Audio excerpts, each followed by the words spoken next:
Este fin de semana retomamos la lectura del Evangelio de San Marcos, que habíamos dejado hace prácticamente un mes y pico, cuando leíamos el Evangelio de la multiplicación de los panes. Este texto de la multiplicación está en los 4 evangelios, y en lugar de tomar el Evangelio de Marcos, se tomó el Evangelio de San Juan, y durante todo ese mes, que en realidad fueron 5 fines de semana, se tomó todo el capítulo 6 de San Juan, donde se desarrolla el tema de la multiplicación de los panes hasta llegar a la afirmación esta de Jesús, pan de vida. Ahora retomamos, como si hubiésemos hecho un paréntesis, retomamos el Evangelio de San Marcos, que es el primero de todos los que se ha escrito, y ya estamos promediando el Evangelio de Marcos, capítulo 7. Y esto quiere decir varias cosas. Que la primera de todas es que Jesús ya está empezando a ser conocido, y muy claramente por la gente, pero especialmente por las autoridades religiosas, que empiezan a mirar con mucha atención a este Jesús y están descubriendo algunas cosas que les parece a los dirigentes muy peligrosas. Jesús se ha tornado para ellos alguien que está como desestabilizando todo el andamiaje religioso de los israelitas. Entonces es que toman una decisión allí en el mismo Jerusalén, que es enviar a varios fariseos y varios escribas para analizar qué es lo que hace y dice Jesús. Imaginen ustedes que Jesús está desarrollando su ministerio en el norte, en la zona de Cafarnaúm, en la zona de la costa del mar de Galilea, más o menos unos 100 kilómetros de Jerusalén. Es decir, que han tomado una decisión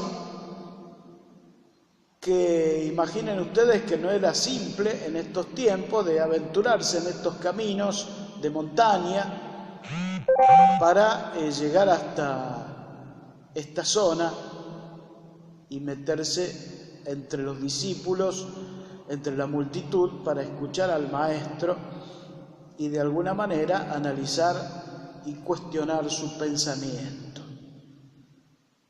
Hoy día, si nosotros tenemos que hacer unos cuantos kilómetros, si bien tenemos todas las comodidades, nos cuesta tomar una decisión así. Tiene que ser alguna cosa muy importante. Imaginen ustedes en estos tiempos. Era caminar varios días hasta llegar al lugar indicado. Allí es donde encuentran a Jesús, que había hecho algunos signos muy fuertes. Recordamos la multiplicación de los panes especialmente, y esto ha llegado a oídos allí de los dirigentes del pueblo de Israel. ¿Qué es lo que ven en primer lugar estos que vienen como autoridades religiosas? Que los discípulos, o por lo menos algunos de ellos, dice el texto, no se lavan las manos antes de comer. Así que no están cumpliendo con las leyes de las tradiciones de los israelitas. Aquí tenemos que hacer un pequeño paréntesis, porque la zona esta de la Galilea es una zona de frontera, es decir, muchas de las poblaciones que están alrededor del lago de Genesaret, o el lago de Galilea, o el mar de Galilea, incluía poblaciones de otros que no eran israelitas, de otros pueblos. Por lo tanto, estaban bastante mezcladas las cosas religiosas, porque justamente eran otros pueblos con otras costumbres, otras culturas, y que comerciaban entre ellos y tenían una relación muy fluida con gente de distintas formas de su religiosidad. Imaginen que aquellos que eran los discípulos de Jesús eran pescadores, era gente ruda, no era gente muy religiosa. Es decir, como si nosotros entendiésemos hoy gente que era muy cumplidora de las leyes. Esta gente era religiosa naturalmente, nada más. Es decir, toda la parte legal, las leyes que tenían que cumplir, conocían bastante poco. Y aquellos que vienen son gente de las prácticas bien acentuadas y bien subrayadas. Es decir, por eso van a encontrar que los discípulos de Jesús son, en el orden de la religiosidad de Israel, son medio así como que recién están empezando a caminar en lo religioso. Pero también entendamos lo siguiente: el gesto de la multiplicación de los panes que hace Jesús con toda esta gente allí en una zona desértica, Jesús ve que esta gente tiene hambre, porque hace un tiempo ya que están atrás de él y no han vuelto a sus hogares, y entonces Jesús multiplica los panes, se los hace repartir a todos ellos y no les dice: bueno, ahora antes de comer tenemos que lavarnos las manos ritualmente. Es decir, a aquellos que tienen hambre, el Señor les da de comer. Él no les anda preguntando ni exigiendo ningún tipo de ritual. ¿Por qué? Porque lo religioso, las costumbres y las prácticas están después que las personas. No sé si se entiende claramente esto. No es que primero está el sábado y después la gente. Primero está la gente, después el sábado. Primero las personas en sus necesidades elementales y luego las costumbres religiosas. Si no, estamos poniendo primero el carro y después el caballo. Son las personas lo más importante de todo. Y esto es lo que nos viene a mostrar Jesús en sus gestos en primer lugar. Por eso va a decir la carta que leíamos del apóstol Santiago, dice así: la religiosidad pura y sin mancha consiste en ocuparse de los huérfanos y de las viudas cuando están necesitados y de no contaminarse con el mundo. Es decir, que todo el andamiaje de lo religioso nos ayuda, pero a veces no nos ayuda. Así que hay que tener mucho cuidado con esto. No es que si somos religiosos ya somos buenos. Porque podemos ser muy religiosos en el sentido de los fariseos, cumplir todas las leyes y ser malos. Y ahí vemos todo lo que nos narra el Evangelio de hoy, que nos dice lo que sale del corazón del hombre. Entonces la advertencia de Jesús es muy clarita.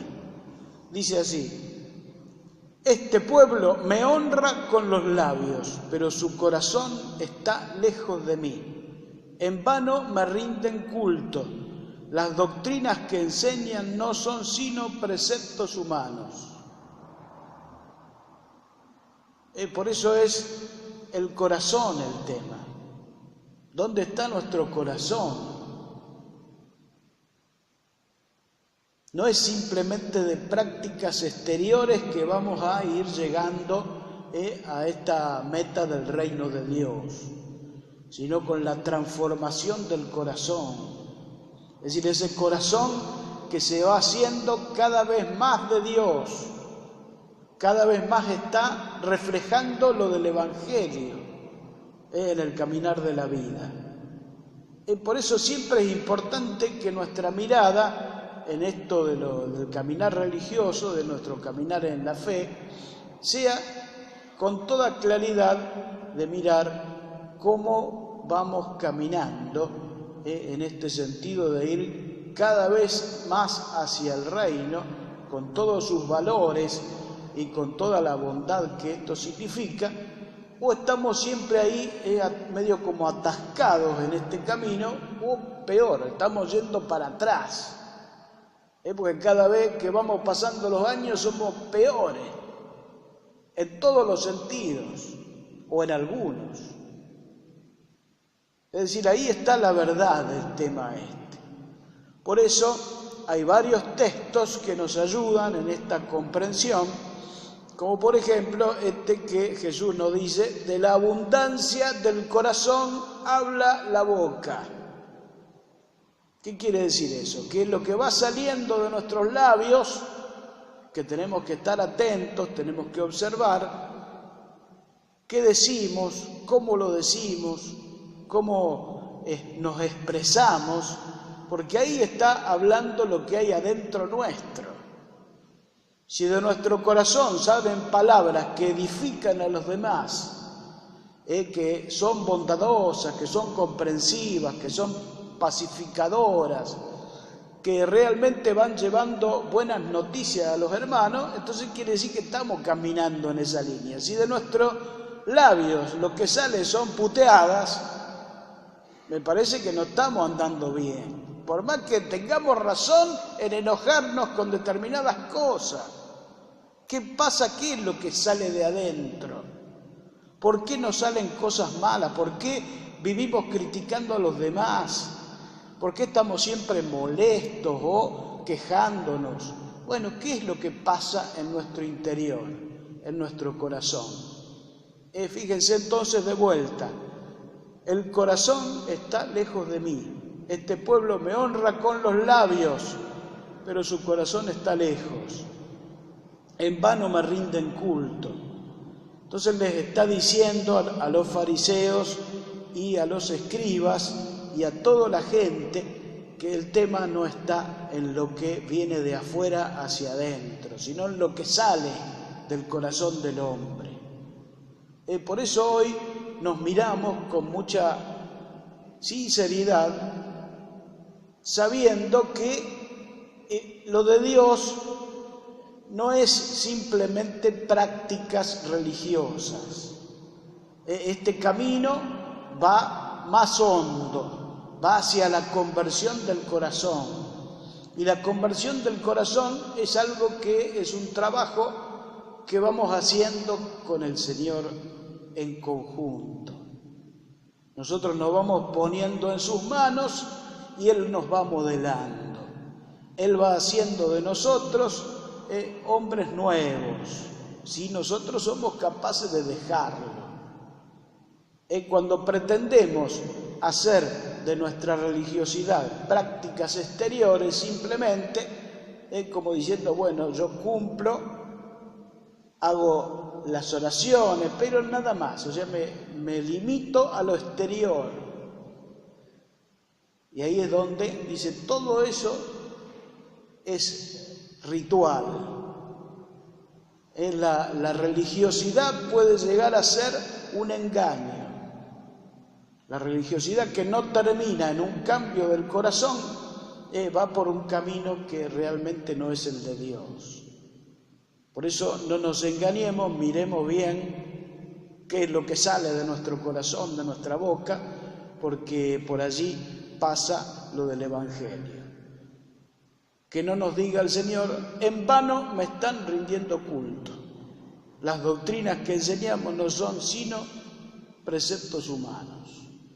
Porque nos cabe lo de los israelitas y nos cabe también en estos tiempos, donde vivimos una sociedad complicada, donde muchos son enemigos del Evangelio, y entonces ¿cómo nosotros vamos reaccionando frente a todo esto?